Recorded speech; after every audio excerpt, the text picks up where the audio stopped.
All right. Hello, everybody. Hope you all are doing well. This is DFS Army's NBA pre-lock show. Oh, I don't even have our layout going. What is going on with me today? All right. Now we're back. This is the real show now. We have a nice 9-gamer on deck. B-Dubs is back. How are you doing, man? Doing good. Last night was a little disappointing. It's one of those nights where a lot of our low on leverage plays hit, but other pieces just didn't show up. So I know a Yep. few people did well, but overall, disappointing night. Yeah, right there with you. Seeing Victor Wembanyama in the 100K winning lineup hurt a little bit because all my lineups with him looked like hot trash. Yeah, So I was happy for those it worked out for. And you had some low owned ones too that really smacked too. But, onwards and upwards yeah. for a new slate. Let's make it happen. Chad, good to see you, man. We're going to make it happen tonight. Bobby, what's up? Long time no see. Rodney, what's up, fam? Let's make it happen tonight. We have a 9-game slate. First things first, we have the Milwaukee Bucks going up against the Washington Wizards. The big thing here for the Bucks is once again, for a while, there's no Giannis. Gary Harris is out. Cole Anthony is questionable. And so, with all the injury news, we do look at these guys. But even outside of the injury news, they're going up against the Wizards, who are hot garbage on defense. So, these guys are going to stand out. Who are you prioritizing?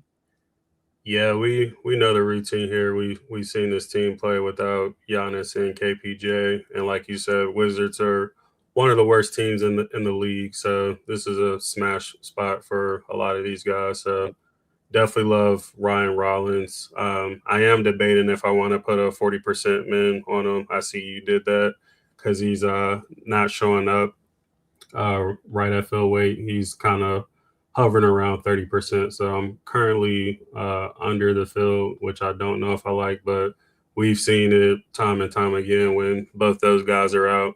He's one of, if not the best player on the team. So definitely okay with at least being filled weight. Portis don't have to do anything too. He's showing up 81%, play a ton of minutes, and just does a little bit of everything on this team. And then even Turner's been playing well, back to back 40 plus point games. Only 5,800. I still think he's way too cheap for the role he's going to play in this kind of spot. So we'll be well over the field there. I have 58% currently. Kuzma. Uh, I am currently only at 7%, and he might be one I definitely won't put him in on. I know he's been playing better. He's had, I think, two decent games back to back now, and it is a soft matchup, but especially with it being a bigger slate, I'm okay going elsewhere. If he does smash, then I won't lose any sleep over it. So on paper, he's a great play for sure, and 6K is a decent price if he continues to play how he has the last couple of games. But I just have a thing about Chalky Kuzma. Yeah, I totally understand that one. And I was with you. This was me on Monday, and then I regretted it afterwards. Yeah. And I was ready to fade him again, low key, not gonna lie. But this is a revenge game for him too, right? Yep, it is. Back in So, Washington, I feel like he's been hot. They have to let him keep going here. If he burns me, he burns me. Low key, I'm kind of expecting that. So I have the 25% min on him. I think I'll be close to field weight exposure. Would love for it to be a little bit over the field, but I thought about the 30 min, but I don't trust him enough for that. 25 is just enough. And you're right, he doesn't show up if you don't do anything, which could just be a sign that that's the right way to do it. And Ryan Rollins is the same way. He wasn't showing up for me in runs, and I don't feel like you have to have him on this slate because there are a lot of other viable guards on this in this price range or cheaper even. And it really is just the matchup and how well we've seen him play before in the past in this spot that made me want to put that min to make him show up a bit more. And and then another thing to consider too, not to cut you off, is good. we still have some big Q tags out there that are slate changing. So I also want to keep that in mind and don't want to tie up as many lines in this first game. Yep. And that's huge. That is a great point. There are so many questionable guys on this slate that will potentially give us more value that we want to utilize. And you really just have to make sure you're not going too crazy in these first few games. Even though I like them, I still like to make sure I have a couple of spots where I can have some late swapping options. For me, I'm getting a lot of that in like the Nets game. I took some shots in like the Timberwolves Suns game too, just to kind of have some late game exposure I can swap off to or swap on to guys for if we get injury news. But you really do have to think about that on this one. I am prioritizing the matchup though, so I'm just going to keep going heavy on these guys. Ryan Rollins is in 42% of my lineups. Bobby Portis is showing up in 43% of my lineups. That's why I didn't do anything to him in the DS. He's just showing up by himself. I will put a min on him, though, if he falls below 40%. Miles Turner is showing up in 42% of lineups. I don't trust this team. Honestly, I wish I didn't have to have them, but it's just the matchup. I will always attack the Wizards on every slate. They're just like the Jazz for me. It's just going to happen. So these guys are showing up a lot. They're a team I'm prioritizing, even though it does make me feel a little nervous. We have to hope Miles Turner and Kyle Kuzma and Bobby Portis has been a little inconsistent this year too, can really come through in a soft spot. So we'll see how it plays out, but I like it. Other side of this game, we have the Washington Wizards, who they did have a Q tag, but we just got the news that Alexander Sarr is available and Cole Anthony is also available. The Cole Anthony piece, does that change things for you with the Bucks? Not really. Yeah, it didn't really change things for me either. But Alexander Sarr playing does matter. What are you doing with Washington? I really, which I haven't completely rolled it out, but center is so deep tonight. And he's 7,900. Not saying that he can't pay that price off, which he definitely can. But I just ended up not pulling the trigger there just because I like some other centers a bit more. So just kind of prioritizing those guys. But definitely have no issues with Sarr whatsoever. We've seen his upside many times. So definitely a good spot for him. Same for Trey Johnson. I didn't put a min on him. He's not really showing up for me, but he's one of the guys that have kind of stepped up, especially when McCollum and Kispert got traded. He's just been fairly consistent, but biggest thing with him is that price increase, and I just feel like I don't need him. Like he's not a priority for me. And then Keyshawn George, I do like quite a bit. I think his upside is up there with Sarr. He has 50-point upside, and I didn't have to do anything to get him. I'm currently at 19%, so I do like him quite a bit. And again, no issues with Sarr, but I'm just prioritizing other bigs. Man, we're seeing things so differently. I like that. We're usually so aligned. It's nice when we see things differently, and we'll see who comes out right here.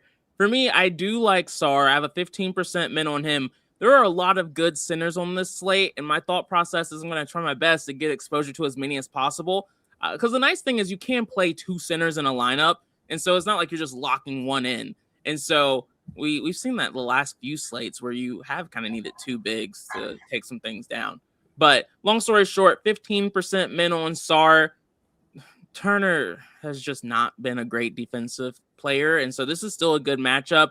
He has a Q tag because he had an illness. That's something I think he can hopefully, fingers crossed, move past. But if he sucks tonight, that wouldn't be the biggest surprise to me. He's not someone I feel like you have to prioritize. I just like the spot. And then Keyshawn George, I play him pretty much every slate. He's kind of like my Keontae George and MPJ. I just play them because he's more consistent than a lot of guys. And he's in that 7,300 range, just like Rollins. And so it's just another guard in that range who has upside I want exposure to. And then, like you said, Trey Johnson's interesting. I don't think he's a bad play, but he's just not someone I want to prioritize personally. I have nothing bad to say about him, but he's not showing up in my runs, and I didn't put a min on him. Next up, we have the Kings going up against the Sixers. This Kings team has been hot garbage all year long, and they will more than likely continue to do that. Russell Westbrook is out, though, which is why you have to think about them a little bit more. He does a lot for this team from a usage standpoint. You're going to see a boost to guys like Schroeder and pretty much all of the guards.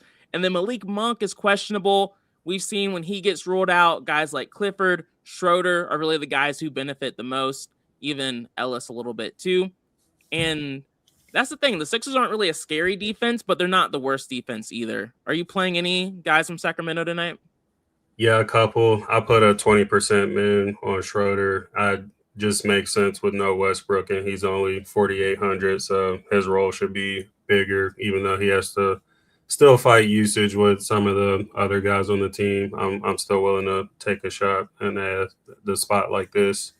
And then, of course, I'll come off if he ends up getting rolled out, but I did put a 5% min on Malik Monk as well. He's just in good form right now, back-to-back games, over 30 fantasy points, and he's still only 5K flat. So if he can keep that up, then he's too cheap for how he's playing and only 2% owned. So I definitely think he can be sneaky tonight. And Yeah. then I see you pull the trigger on him. I was thinking about it, and I was pretty close, but well, you can play him at power forward too, but I just want to see a little more before I jump back on that train. I'm like one of the biggest Sabonis fans out there. It was good to see he got up to 33 minutes last game too. So minutes I'm not too concerned with, but I definitely just want to see a bit more. I want to see him get closer to the upside we know he has. So if I miss the train tonight, then of course it'll suck, but at least I know he still has it in him. So Yeah. Low key, I've kind of liked playing bigs against the Sixers just recently. I can't really tell you why it's been working. Embiid's not a bad defender. I just think guys have been able to kind of get around him a decent amount. And so Sabonis is just someone I wanted to take a shot on. It's scary. This whole team has been bad. No one from this team will be safe. But 10% min, I don't know exactly where he's showing up. It looks like primarily only power forward, which is perfect. He's not taking up that center spot at all. So I'm okay with that. He's shown up in 10% of lineups. I think this could be a sneaky spot for a low-owned player, but not my favorite sneaky player or anything like that. And like you said, I was a little surprised Schroeder wasn't showing up by himself, but I put that 20% min on him too, just to make sure I had another value option in the mix. With Russell Westbrook out, it's just a good spot. Next up, we have the Sixers going up against the Kings. The Kings are bad everywhere, like I said. They are a really bad defense. They rebound terribly, which means this team is looking very viable. There is a Q tag here. Quentin Grimes is questionable. Really, it's guys like Kelly Oubre who would benefit the most if he gets ruled out. I'm going to step away for a hot second, but let us know who you like, Brandon. Yep. So didn't force Embiid in at all. 17% ownership. Again, center is loaded tonight. So even though he's been in better form and kind of looking like his former self in previous seasons, didn't feel the need to force him in. But no issues if anybody else wants to go there. I did put a 5% min on Maxey just to have some exposure. Being in a soft spot, I love his upside. Even though he hasn't been the best recently, definitely because he's been involved in a couple of blowouts, which has hurt him. But definitely in a spot like this, especially with Westbrook out, I'm definitely willing to take a shot there.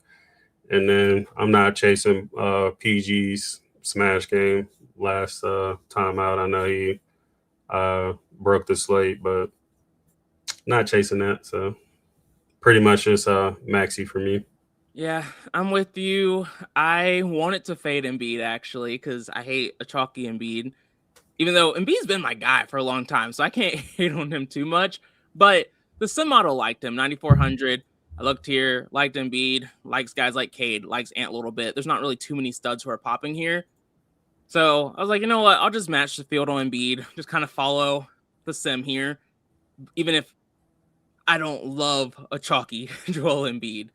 The matchup's great though. Like I said, Kings are awful in the paint. They're an awful rebounding team. So he should have every opportunity in the world to do well. But we are starting to pay that premium for him again too. So no discounts. Tyrese Maxey, someone I do want to be over the field on. Kind of like you said, his usage rates have been going down because guys like Joel Embiid and Paul George have been dominating that usage in the last few games. But that's not something I think will happen in every single game. And you just mentioned it with Russell Westbrook out. Maxey should be able to take advantage of this spot. So wanted to make sure he was a priority. And I'm not going to talk about Paul George. We got a big one. What happened? Giddy is out. Ooh. See, we just keep getting these. It's gonna be a weird one. All right. Next game is one of the lower totals here, but a close spread, 5.5 points. Alperen Şengün is questionable here, though. Şengün, if he gets ruled out, that is massive, at least for me. The Hawks aren't a team I worry about at all. They play at a fast pace, so there's plenty of points. But we would see Capella start in that situation. At least that's typically what happens. Yep. And then we would see a usage rate increase to all the other starters. So think like Amin Thompson, KD, Jabari Smith, Reed Shepard's already popping a lot, but he would show up even more. So these guys could be really good plays, but for now, I'm a little nervous about it. How do you see it?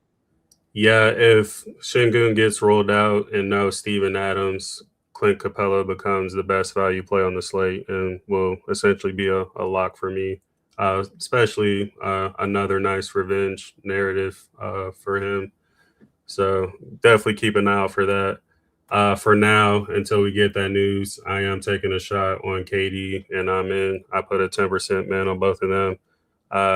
Like you said, they're just Atlanta plays at a fast pace and they have kind of been bleeding points a little bit everywhere. So with their upside, I'm definitely willing to take a shot in this game environment. And then Reed Shepard is just popping like crazy. Expected to play more minutes with Eason out, and is just one of those 4K guys that helps make lines work. So I'm at 56%. Not the most comfortable with that, but definitely if Şengün gets rolled out, then I'll feel even better. But we know if his shot is falling, he can get hot for sure. Yep. And I think we're on all the same guys. So I'll just mention my mins. I have a 15% min on KD. I have a 10% min on Şengün if he plays. Hawks aren't the best defense, and they're missing guys tonight, so it's going to be even softer. So it's a spot I do want exposure to, which is why I like the Capella call if Şengün gets ruled out. But Capella will be, I don't know, with all the value we have, but I still think Capella will be pretty chalky if he gets ruled out. And then 10% min on Amin. And then I did put a 10% min on Jabari Smith. I just like that mid-range, high upside play that he has, but he's a much better play if Şengün gets ruled out. And Reed Shepard is showing up in 33% of my lineups. I have to keep a close eye out for him because that could continue to fall. So if he does fall below 30%, I will put a 30% min on him. Good spot for them, but could be significantly better. The Atlanta Hawks. It started with Onyeka Okongwu getting ruled out, and that was a big boost to Muhammad. Gaye, is it Gaye? Gay? Do you know? Gay. Gay. So Gay's in a really good spot. Guys like Koloko and Asa Newell will see a boost at the 4 and 5 with Okongwu out. Jalen Johnson is out. He is the guy for this team. And for me, that's a boost to Dyson Daniels with usage, Nickeil Alexander-Walker. You can look at Gay, but CJ McCollum becomes a little bit more interesting. There's a lot of guys who benefit with Jalen Johnson out, but this is a tough matchup here going up against the Rockets. So I didn't want to go too wild. How do you see it? Yeah, I pretty much agree with everything you said. Gay, he was a decent play with Okongwu out, but definitely without Jalen, he becomes even stronger. So one of, if not the best value play currently. I'm on the fence on CJ still. I definitely want some exposure. Just don't want to go too crazy. It'll definitely help him with Jalen out because we haven't seen much upside from him, and the Rockets will still be solid on defense too. So I do have slight concerns with him. Dyson, definitely going right back to him. He was one of my guys hit on last night. I said he stuffs the stat sheet and is a great defender, and he had 5 steals, multiple rebounds, multiple assists. So he did exactly that. So definitely should be one of the main guys tonight for this team. And then we've seen it in the past when Jalen has been out. He just plays really well, so definitely willing to match the field there. And then I kind of let the DS dictate the other value plays. I don't feel as strong on some of these other guys, so not going to make them a priority. Yeah. My thought process here was primarily prioritizing the cheap guys in a difficult matchup. I want to be over the field on them, even though they can still burn me. It's just a little bit easier for them to get there just through rebounds and random assists, things of that sort. And then I'm just matching the field on the guys who are more expensive, like 7K, 6K plus, because it's a great spot for usage, but it wouldn't shock me at all if they really shit the bed here in a tough matchup. So and then another part of it is we looked at it last night. We can attack this Rockets team with bigs to a degree. These guys aren't Victor, but the rest of this Rockets team is still going to be good defensively. So I am with you. We hit on Dyson Daniels. That was a pretty easy one last night. 20% min there. CJ McCollum scares the hell out of me. I just have a 20% min on him because I want exposure, but I don't feel great about it. And then 15% min on Nah. I'm going to increase that to 20, though, because he's the one I actually feel the best about, and he's the one I want to be slightly over the field on. We've seen him do it even in tough matchups. And then Koloko, 15% min, 3,300, cheap center on this slate. He has a low points per minute, though, so that's why he's not as chalky as guys like Gay, but Gay is not much better. Minutes are relatively close. It's just Gay will start, and he's a little bit more flexible than Koloko. So I still like being over on Koloko. He's a leverage play for me. I have a 15% min on him because he's just not getting ownership. And then I have a 15% min on Asa Newell, just another cheapie I want some exposure to. He's a bit of he has better production than some of these other front court guys, but he doesn't have the minutes floor that guys like Koloko and Gay will have. So it's risky, but I still like having exposure. And then Gay shows up by himself in about 76% of lineups. That's a lot for me, but it's not 99%, so I'm not going to do anything to tinker with that. Next up, we have one of the better games, the best game on the slate from a total standpoint. Close spread, 2.5 points. The Miami Heat. The interesting thing about Miami is that outside of Tyler Hero, they're relatively healthy. Davion Mitchell's out. That's going to be a boost to guys like Smith and their other guard, whose name I can never say. But the Bulls are bad on defense. That's all that really matters. So, who are you playing the Heat? I like them. Yeah, I like the Heat, especially at this ownership, and might even drop lower with the news we just got. But Bam is a leverage play for me. I have a 20% man, and one of the reasons why I didn't force in SARS because Bam's only 200 cheaper, and I love his matchup way more than SARS. So kind of prioritize Bam over him. But like you said, Chicago is horrible on defense. Bam's been in great form outside of one game, like the last 4 or 5 games, put up 50-plus points and only 8,100. So still too cheap for how he's been playing. Put a 5% man on Drew Smith. I'm willing to take a shot in this environment, and he's only 4% tonight. So a little more willing to play him than I was last night.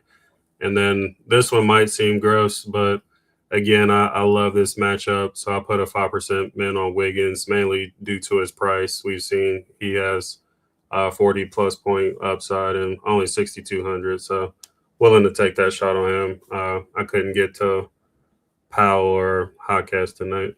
Yeah. Drew Smith was solid yesterday. I think I played him. Maybe not. I couldn't tell you. But I'm willing to go back here again in a soft matchup without Davion Mitchell. That's the real thing I care about with Drew Smith. I put a 10% min on him because I just like the matchup, but the minutes have to be there for him to have a strong game. So fingers crossed there.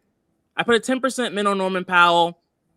He's just one of their higher usage guys. And so he's the one I chose. I don't think it's wrong if you choose Andrew Wiggins. I just prefer Norman Powell. And then Bam Adebayo is a leverage play for me tonight. I have a 25% min on him. I like going significantly over the field here. Real City Diaries, Wagwan, man. I don't know. Kevin has been saying that for, I feel like, years, man. I can't say that he took it from you because he's been an OG. But happy to have you. You asked any Kispert love with no Jalen Johnson. Did you think about Kispert at all, Brandon? I didn't do anything to force him in. If he shows up, I would be okay with it. I also wouldn't talk you off of it. He's only 3,900, and haven't seen it quite yet with Atlanta, but definitely when he was with Wizards, he's another guy where if his shot is falling, he can definitely get you there. So Yeah, no issues going there. not crazy. I didn't think about it, but like he didn't really get on my radar, but I wouldn't be mad if I saw him either, but he's not showing up for me. Yes, I'm doing 150 lineups. Brandon, are you doing Yep. 150 or 20 today? Yeah, 150. Sweet. And so, yeah, that's pretty much it for me with the Heat side of things. Other side of this is also interesting because we just found out that Josh Giddey is out. When Josh Giddey is out, we know what happens. Kobe White, Io Dawson-Mo get an increase in usage. Also, Jalen Smith starts when Giddey's out. That's been what they've been running with here lately. Trey Jones is out. That's already a boost to the guards, too. So, good spot. And Miami plays at a fast pace. We talk about it all the time. Like seeing them on a slate. Who are you highlighting? Yeah, I'll probably be playing almost this whole team, to be honest. I love Buzelis already. Was on Yep. him last night. He That was did the cool one. off. That Buzelis call was clutch. Yeah, he did cool off towards the end and ended up being a blowout, which hurt. But he started out super hot and it's still too cheap. And love him even more without Giddy. So after my last run, I'm at 51%. So definitely want to make sure I have a lot of him. Not getting a lot of Kobe, but I did have a man on him already, and I'll keep an eye on ownership. But I have a 15% man on him. Wasn't the greatest last night, but just makes even more sense without Giddy. So definitely want to make sure I'm over the field there.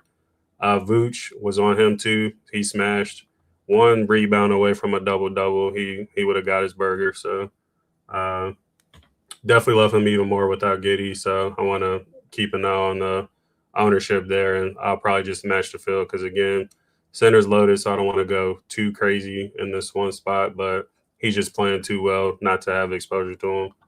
Jalen Smith, I will make sure I have some now. I will probably set him to power forward only, just so he's not taking up more center spots. But uh, even with Giddy, and he's still been playing well. I love him even more now. So I think he's still at a great price for his upside. And then Kevin Herter is popping like crazy, showing 91%.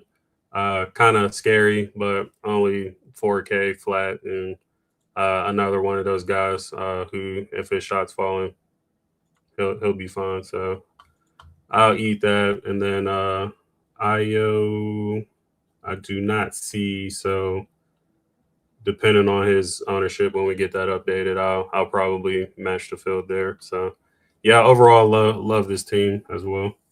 Yeah, I'm with you. I had to increase my ownership too because it's just gonna go up. So Vucevic is someone I have a 20% min on. I like being over the field there. Like you mentioned, he was great yesterday. Expect him to do well here again in a solid spot.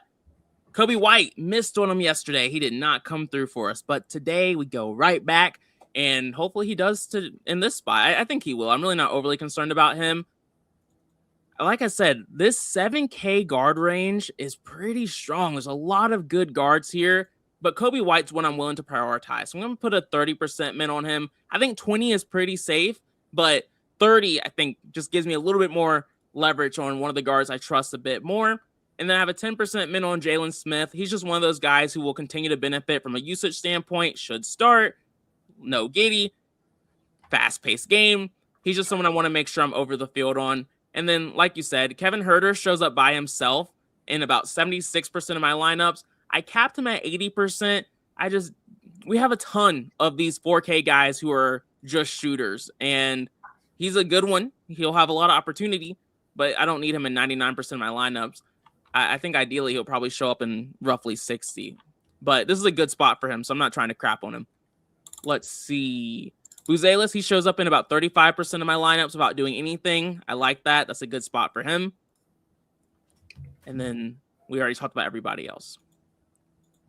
Next up, we have my team, the Hornets, who've been really good lately. For Charlotte, they're not really missing anyone that's important. Grant Williams is out, but that doesn't change much. Jules, I see you. I see you. You almost got me with that. John said, "Do you still like Bam with Warren?" Yeah, yeah. Spo has a thing against Ware. It seems like I know he's been hurt too, but yeah, Ware's kind of been non-existent on this offense, so Ware's not going to hurt Bam. Yeah, Bam's not a random role player. If anything, Bam will just turn himself off. It's not really the coach that will cut down those minutes. So yeah, I still like Bam too. For the Hornets though, with no real injury news, but we know Dallas is a really bad defense. Are you taking shots on any of these guys? They Yeah, failed yesterday. They sucked. yeah, I have a 10% min on Miller. He started out hot, but again, the game got ugly and he didn't quite get there. But he's just another guy who's playing too well to not have exposure to. So definitely want to make sure I'm covered there. Musa, if I knew he was going to dominate the minutes like he did last night, I definitely would have got exposure because he absolutely smashed. And with him playing so well, I don't see the team changing that. So I think he will continue to see at least 30 minutes. And again, love attacking this Dallas front court. So Musa will be a leverage play for me. I didn't have to do anything, but I'm have a 20% min. I'm getting 25%. So love him quite a bit in this spot. And then didn't get to anybody else. I usually love taking a shot on Knipple, but with it being such a big slate and other solid spots, I didn't feel the need to force him in. Yeah, I get it. This team has been good, but for some reason they're not really popping out in the grand scheme of things of the slate because they're healthy. And so it's kind of like the Sixers. This game actually is super similar to the Sixers, but probably better. I don't know. I do think they're going a little under-owned just because they burned everyone yesterday. But I have a 10% min on Brandon Miller. I just want exposure to him. LaMelo's ball, his minutes are everywhere. There is absolutely no rhyme or reason to why his minutes are what they are. But so I have a 5% min on him just to take a shot on a guy who has a ton of upside still. I'm just going to do that probably on every slate moving forward. Con Knipple, I have a 5% min on. We know the upside he has. And so I like having exposure to him. These guys, this team will be super low owned. And so just having any exposure gives me a chance to have a really good night if the rest of these guys from the other teams come through. And then, like you, Musa shows up by himself. He's in about 23% of lineup. So one of those natural leverage plays I'm never upset about. And that's about it for the Hornets. So yeah, I like them, but hard to go too crazy just because no one else is playing them. But I do think they're going under-owned. We got the news that Malik Monk is out. That's interesting. Not the biggest deal, but it does just make guys like Schroeder much better. I'll increase him to like 30% just to kind of have a little bit more there. But the guard spot's so strong. I'll do 25. It's just this team is, it doesn't change anything too much for me. Did the Monk news move the needle for you at all? No, I'm definitely okay with that 25% min. I'll probably just keep my 20, but definitely makes me feel better about that play. Yeah, agreed. And then for Dallas, we have Najee Marshall out, which is a big deal. PJ Washington should slide into some more minutes. And then we have Brandon Williams listed as questionable. That's a big deal because this team does not have a lot of guards. And so guys like Nimbard, Hardy, D'Angelo Russell, and then we haven't heard in a while, become a little bit more viable if Brandon Williams doesn't play tonight. So one to keep an eye on. The Hornets have been a better team, a better defense here over the last few games. I can give you a stat if you want it. They are 13th in points allowed per game, so they're improving. They're not dirt last, but it's still not a defense to avoid by any means. Do you like Dallas at all? They don't project well. Nope. Almost played Christie again. I know he burned a lot of people yesterday. Yeah. But with flag back, I know Najee is out too, which that opens up a lot of minutes and usage. But I would feel slightly better about this team if Flag was still out. But with him back and even Clay, just couldn't really get to anyone else, especially with some of the news we just got. Yeah, I do. Like the difference between this game and the Kings game to me is not that different, but that first game is getting so much more ownership. It's almost feeling stupid to me that it's going that way. But I have a 5% man on Cooper Flag. No Najee Marshall. I expect him to be the main ball handler and scorer at this point. So I like having some exposure to him, but it's obviously scary. He hasn't been super consistent lately.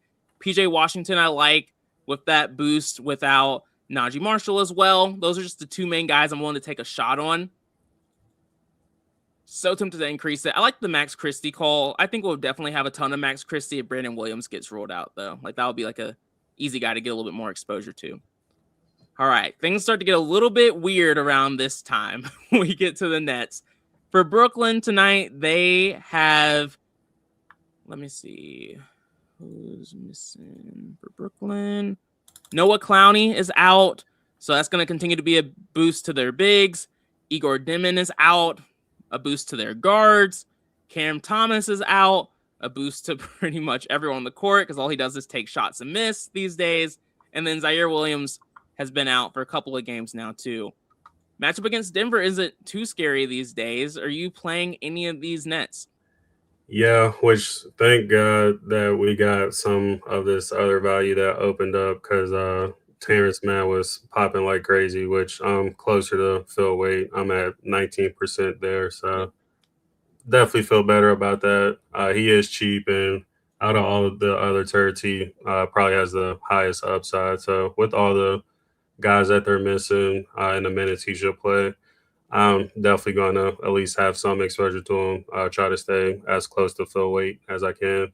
Definitely love some MPJ though. Gotta hope the game stays close, of course. But another nice revenge narrative for somebody on the slate.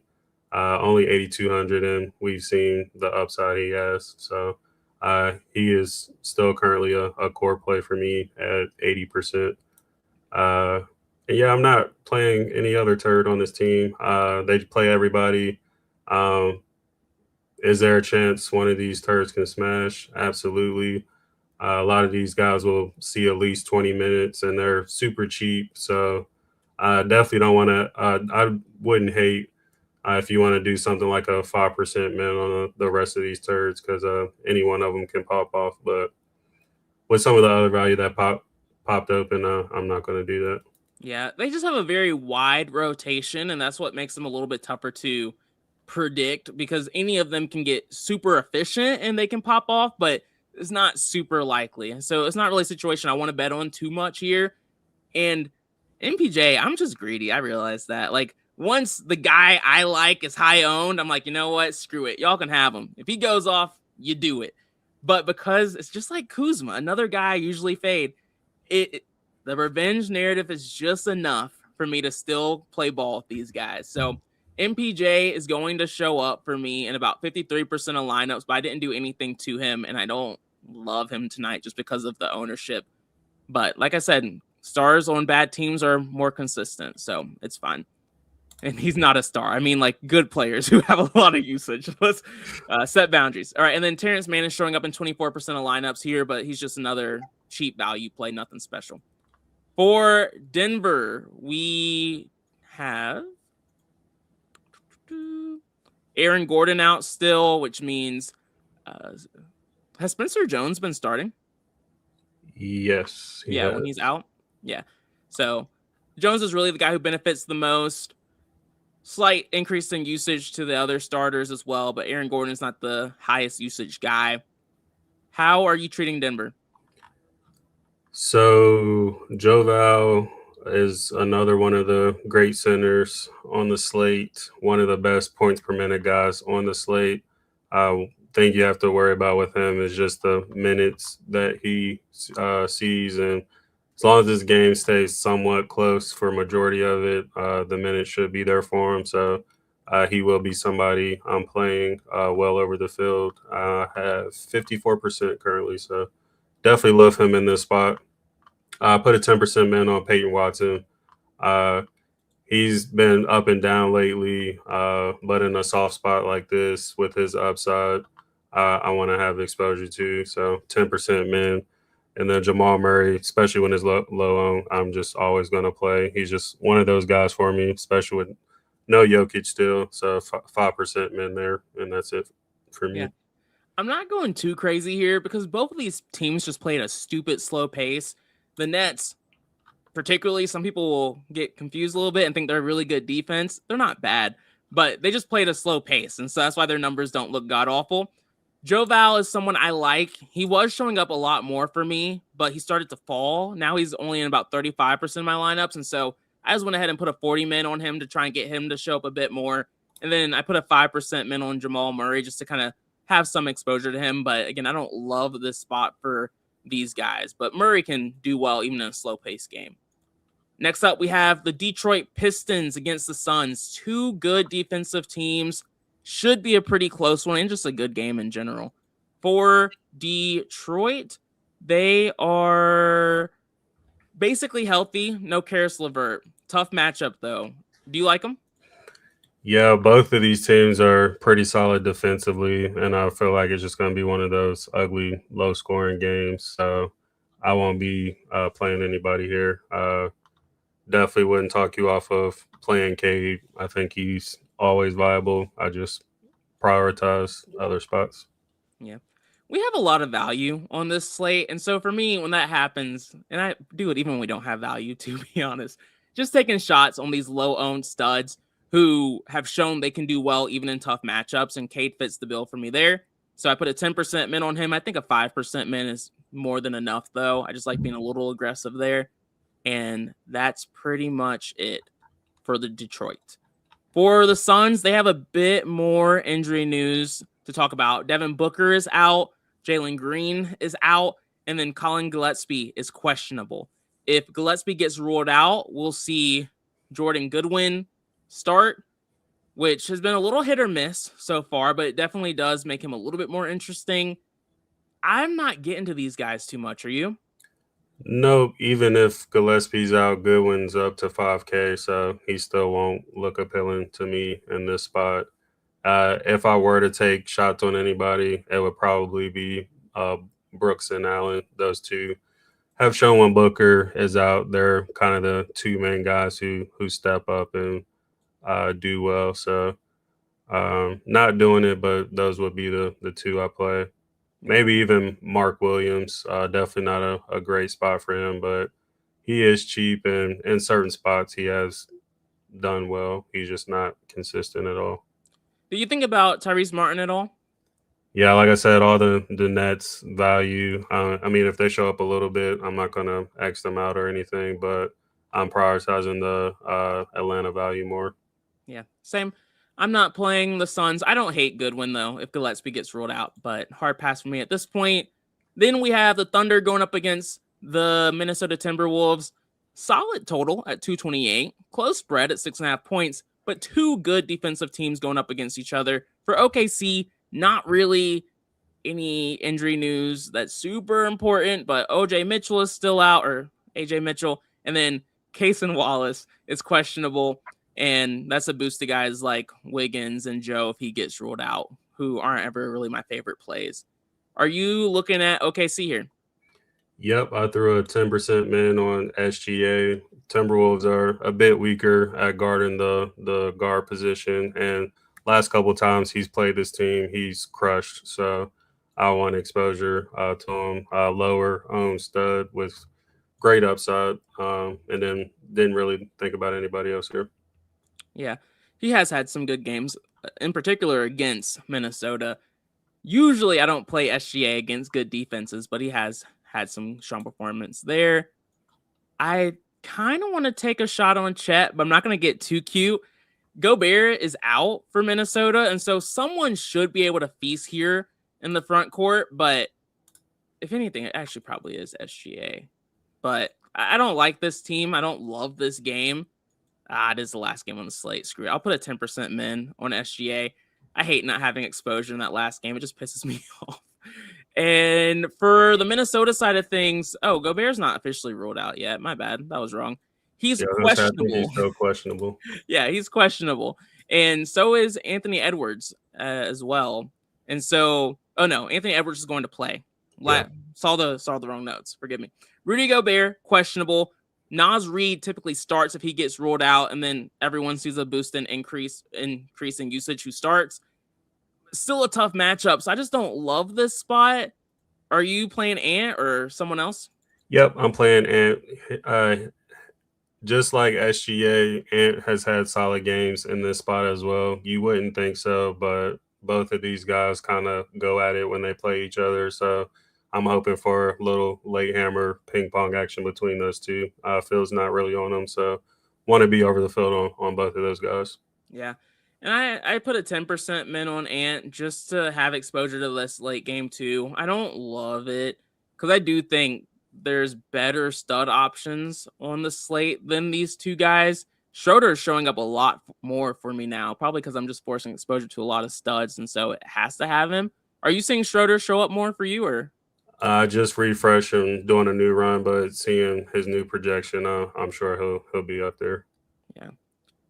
I'm going to lower my min on SGA to 5 and lower my min to Anthony Edwards to 5 too, because I just like some of these lower owned studs a little bit more who aren't showing up for me in these new runs that I'm doing. But most of these guys are still showing up where I have min. So the only guy I'm looking at now is Cade, who fell a little bit. And then MPJ fell to about 31% too. So I like that. Yeah, Schroeder's a core play now. Yeah, okay. I was worried it was just a me thing, and that made me a little bit more nervous. But if we're all doing that, then I'll take it. Let's see. Greg said one high-owned player to fade or you're going under on. Let's see. Okay, I have it in order of ownership. Does anyone stand out for you? Like someone who's high-owned that you're going to be under on? Looks like he dropped a little, but Kuzma was probably my biggest one. Yeah. I don't really have any strong And fades Embiid. today. Embiid too. Embiid. Oh yeah, Embiid's one of your fades too. Yeah, I don't really have any strong fades. If anyone, it would be MPJ or Kuzma, but the revenge narratives kind of got me past it. So no real fades today for me. And that's pretty much going to be it. We'll be back tomorrow for our first NBA Friday show of the season. We haven't done that in a minute. So it'll be good to get back to that. But hopefully we can celebrate tonight in the Discord with a W here. But is there anything else you want to talk about or highlight before we wrap up? Nope, I'm good. Sweet. All right. Good luck, guys. We'll see you later.